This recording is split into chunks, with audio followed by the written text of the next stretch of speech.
എന്ന ചാപ്റ്ററിനകത്ത് ടെക്സ്റ്റ് ബുക്കിനകത്തെ എക്സാമ്പിൾസിൽ നമ്മൾ തേർഡ് എക്സാമ്പിളാണ് ഡിസ്കസ് ചെയ്യാൻ പോകുന്നത്. മൊത്തം നമ്മൾ ഇത് ഫോർത്ത് എക്സാമ്പിളാണ് ഡിസ്കസ് ചെയ്യുന്നത്. അപ്പോൾ ഈ എക്സാമ്പിൾസൊക്കെ എന്തിനാണ് ഇങ്ങനെ ഇത്രയും എക്സ്പ്ലെയിൻ ചെയ്ത് വരുന്നത് വെച്ചാൽ നിങ്ങൾക്ക് അത്രയും ഈ ഒരു സെക്ഷൻ മനസ്സിലാവാൻ വേണ്ടിയിട്ടാണ്. അപ്പോൾ എത്രയോ നിങ്ങൾക്ക് എക്സാമ്പിൾസ് കിട്ടുന്നോ അത്രയും നിങ്ങൾ ആ പ്രോബ്ലംസൊക്കെ എടുത്ത് ചെയ്യാം. ഓക്കെ, എന്നാലേ നിങ്ങൾക്ക് ആ ഒരു സ്മൂത്ത്നെസ് വരത്തുള്ളൂ. ഒരു പ്രോബ്ലം കാണുമ്പോൾ തന്നെ എങ്ങനെയാണ് എടുക്കേണ്ടത്, എങ്ങനെയാണ് സബ്സ്റ്റിറ്റ്യൂട്ട് ചെയ്യേണ്ടത് എന്നുള്ള ഒരു സ്മൂത്ത്നെസ് വരണമെങ്കിൽ നിങ്ങൾ ഒരുപാട് എക്സാമ്പിൾസ് ചെയ്ത് നോക്കണം.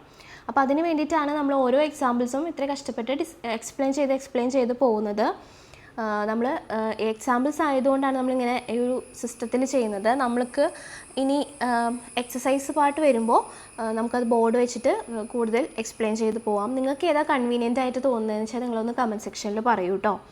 ഓക്കെ, അപ്പോൾ നമുക്കിവിടെ ക്വസ്റ്റ്യനിൽ ഈ അടുത്ത ക്വസ്റ്റ്യൻ നോക്കി നോക്കാം. എന്താണ് ക്വസ്റ്റ്യനിൽ പറയുന്നതെന്ന്.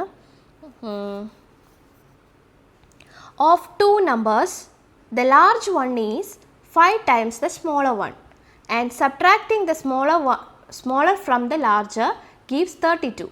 What are the numbers? Okay, രണ്ട് നമ്പേഴ്സ് ഉണ്ട്.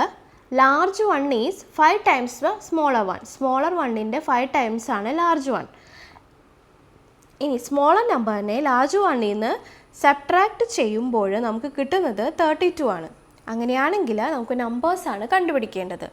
ഇവിടെ ഒന്നിനെ കണക്ട് ചെയ്തിട്ടാണ് മറ്റേത് പറയുന്നത്. Okay, the large one is 5 times the smaller one. Smaller വണ്ണിനെയാണ് ഇവിടെ കണക്ട് ചെയ്തിട്ട് പറയുന്നത്. ഓക്കെ, സ്മോളർ വണ്ണിനെ നമ്മൾ കണക്ട് ചെയ്തിട്ടാണ് ലാർജ് വണ്ണിൻ്റെ കാര്യം പറഞ്ഞിട്ടുള്ളത്. അങ്ങനെ പറയുന്ന കേസുകളിൽ നമുക്ക് ഒരു വേരിയബിൾ എടുത്താൽ മതി. ഓക്കെ, ഒരു വേരിയബിൾ എടുത്ത് തന്നെ നമുക്ക് ഈ പ്രോബ്ലം സോൾവ് ചെയ്യാനായിട്ട് പറ്റും.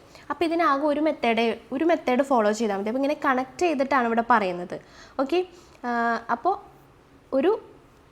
ഒരു വേരിയബിളിനെ കണക്ട് ചെയ്ത് തന്നെയാണ് നമുക്ക് മറ്റേ വേരിയബിളിൻ്റെ കാര്യം പറയുന്നതെന്ന് വെച്ചാൽ, മറ്റേ ക്വാണ്ടിറ്റിയുടെ കാര്യം പറയുന്നത് വെച്ചാൽ നമുക്ക് അവിടെ ഒരു വേരിയബിൾ എടുത്താൽ മതി. ആ വേരിയബിളിലൂടെ തന്നെ നമുക്ക് ഈ പ്രോബ്ലം സോൾവ് ചെയ്യാനായിട്ട് പറ്റും.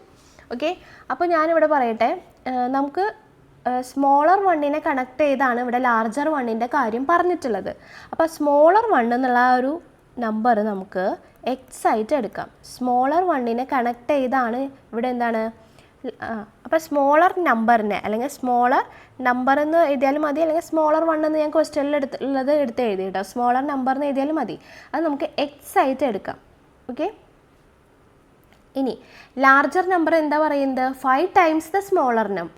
ഓക്കെ, ലാർജർ നമ്പർ എന്ന് പറയുന്നത് അപ്പോൾ നമുക്കിവിടെ എങ്ങനെ എടുക്കാം? ലാർജർ നമ്പർ എന്ന് പറയുന്നത് 5 times the smaller number. Okay, അപ്പോൾ 5 times എന്ന് പറഞ്ഞാൽ 5 ഇൻറ്റു സ്മോളർ നമ്പർ ഏതാണ്? എക്സ് ആണ്. സോ നമുക്ക് 5x എന്ന് കിട്ടും. അപ്പോൾ ലാർജർ നമ്പർ ഇവിടെ 5x എന്ന് കിട്ടും. ഓക്കെ, അപ്പോൾ സ്മോളർ നമ്പറും കിട്ടി, ലാർജർ നമ്പറും കിട്ടി. ഒന്നിനെ കണക്ട് ചെയ്താണ് മറ്റേതിൻ്റെ കാര്യം പറഞ്ഞിട്ടുള്ളത്. അങ്ങനെയുള്ള കേസുകളിൽ നമ്മൾ ഒരു വേരിയബിൾ എടുത്താൽ മതി.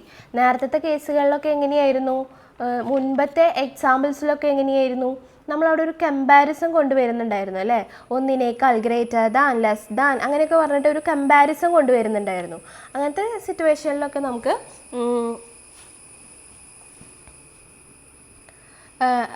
ആ മെത്തേഡ്സൊക്കെ മെത്തേഡ് 1, 2 ഒക്കെ ഫോളോ ചെയ്ത് വേണമെങ്കിൽ ചെയ്യാം. ഇവിടെ നമുക്ക് ഒരു വേരിയബിൾ എടുത്തിട്ട് ഈ ഒരു പ്രോബ്ലം ഡിസ്കസ് ചെയ്യാം. അപ്പോൾ സ്മോളർ 1 ആയിട്ട് എക്സ് എടുത്തു, ലാർജ് നമ്പർ 5x കിട്ടി. ഇനി നെക്സ്റ്റ് എന്താ പറഞ്ഞിട്ടുള്ള സ്റ്റേറ്റ്മെൻറ്റ്? സബ്ട്രാക്ഷനെ കുറിച്ചാണ് പറഞ്ഞിട്ടുള്ളത്. അതായത് ലാർജർ നമ്പറിൽ നിന്ന് സ്മോളർ നമ്പർ സബ്ട്രാക്ട് ചെയ്യുമ്പോൾ നമുക്ക് 32 കിട്ടുന്നുണ്ടെന്നാണ് പറഞ്ഞത്. അപ്പോൾ ലാർജർ നമ്പർ ഏതായിരുന്നു? 5x ആയിരുന്നു. 5xൽ നിന്ന് സ്മോളർ നമ്പറായിട്ടുള്ള എക്സ് സബ്ട്രാക്ട് ചെയ്യുമ്പോൾ കിട്ടുന്നത് 32 ആണ്. ഓക്കെ, അപ്പോൾ നമ്മൾ അവിടെ ഒരു സ്റ്റേറ്റ്മെൻറ്റ് ഫോം ചെയ്തു. ഓക്കെ, 5x - x = 32 ഒരു എക്സ്പ്രഷൻ ഫോം ചെയ്തു.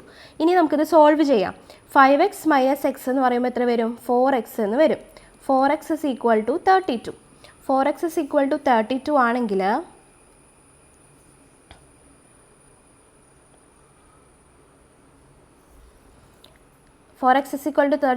എക്സിനെ അവിടെ നിർത്താം, 4ന് അപ്പുറത്തോട്ട് കൊണ്ടുപോകാം. അപ്പോൾ 32 ഡിവൈഡഡ് ബൈ 4 എന്ന് വരും. ആൻസർ എത്രയാണ്? 8 ആണ്. 42 ഡിവൈഡഡ് ബൈ 4 എത്രയാണ്? 8 ആണ്. അപ്പോൾ എക്സിൻ്റെ വാല്യൂ നമുക്ക് 8 എന്ന് കിട്ടി. ഓക്കെ, എക്സ് എന്ന് പറയുന്നത് അവിടുത്തെ സ്മോളർ നമ്പറാണ്, അതിൻ്റെ വാല്യൂ 8 എന്ന് കിട്ടി. ഇനി ലാർജർ നമ്പർ എന്ന് പറഞ്ഞാൽ എന്താണ്? ലാർജർ നമ്പർ എന്ന് പറയുന്നത് 5 ടൈംസ് ദ സ്മോളർ നമ്പറാണ്. Okay, larger number is the 5 times the smaller number. അപ്പോൾ ലാർജർ നമ്പർ കാണാനായിട്ട് നമ്മൾ എന്ത് ചെയ്യണം? 5 times the smaller number, 5 into X. 5 into എക്സിൻ്റെ സ്ഥാനത്ത് നമ്മൾ 8 കൊടുത്തു. Then 5 into 8 that is 40. Okay, അപ്പോൾ ലാർജർ നമ്പർ 40 ആണ്, സ്മോളർ നമ്പർ 8 ആണ്. ഓക്കെ, 40ഉം 8ഉം തമ്മിലുള്ള ഡിഫറൻസ് എന്ന് പറയുന്നത് എത്രയാണ്? 32 ആണ്. ഓക്കെ, ക്ലിയർ ആണല്ലോ? അപ്പോൾ ഈ ക്വസ്റ്റ്യൻ മനസ്സിലായെന്ന് വിചാരിക്കുന്നു. എന്തെങ്കിലും ഡൗട്ട് ഉണ്ടെങ്കിൽ നിങ്ങൾ കമൻറ്റ് സെക്ഷനിലോ മെയിൽ ID കൊടുക്കുന്നുണ്ട്, അതിലോ ചോദിക്കാം. ഓക്കെ, അപ്പോൾ നിങ്ങൾക്ക് ഈ വീഡിയോ ഇഷ്ടപ്പെടുകയാണെങ്കിൽ നിങ്ങളുടെ കൂട്ടുകാർക്കും കൂടെ നിങ്ങൾ അയച്ചു കൊടുക്കുക. ആരെങ്കിലും പുതിയതായിട്ട് നമ്മുടെ ചാനൽ കാണുന്നുണ്ടെങ്കിൽ നിങ്ങൾ സബ്സ്ക്രൈബ് ചെയ്ത് ബെല്ലൈക്കൺ അമർത്തി ഓൾ എന്നുള്ള ഓപ്ഷൻ സെലക്ട് ചെയ്യുക. എന്നാൽ മാത്രമേ നമ്മളിടുന്ന ഓരോ വീഡിയോസും നിങ്ങളിലേക്ക് അപ്ഡേഷനായിട്ട് എത്തത്തുള്ളൂ. ഓക്കെ, ഇപ്പോൾ നമ്മൾ കുറച്ച് സ്ലോ ആണ് ക്ലാസ്സൊക്കെ പോകുന്നത്, പക്ഷെ നമ്മൾ വേഗം തന്നെ നിങ്ങളുടെ ഒപ്പം എത്തും, നിങ്ങളുടെ സ്കൂളിലെ ആ ഒരു പോർഷൻസിൻ്റെ ഒപ്പം തന്നെ എത്തും. ഓക്കെ, അപ്പോൾ നിങ്ങൾക്ക് എല്ലാ ചാപ്റ്റേഴ്സും, അപ്പോൾ എക്സാമിൻ്റെ ടൈമൊക്കെ ആകുമ്പോൾ, വലിയ എക്സാമിൻ്റെ ടൈമൊക്കെ ആകുമ്പോൾ നിങ്ങൾക്ക് എല്ലാ ചാപ്റ്റേഴ്സും കാണാനും ഇതുപോലെ തന്നെ ഹോംവർക്ക് ചെയ്യാനും അല്ലെങ്കിൽ പഠിക്കാനൊക്കെ നമ്മുടെ ചാനൽ ഭയങ്കര യൂസ്ഫുള്ളായിരിക്കും. അപ്പോൾ നിങ്ങളെല്ലാവരും സപ്പോർട്ട് ചെയ്യുക. ഓക്കെ, അപ്പോൾ വീഡിയോ ഇഷ്ടപ്പെട്ടിട്ടുണ്ടെങ്കിൽ ലൈക്ക് ചെയ്യുക, ഷെയർ ചെയ്യുക. ഓക്കെ, അതുവരെ ടാറ്റ, ബൈ ബൈ.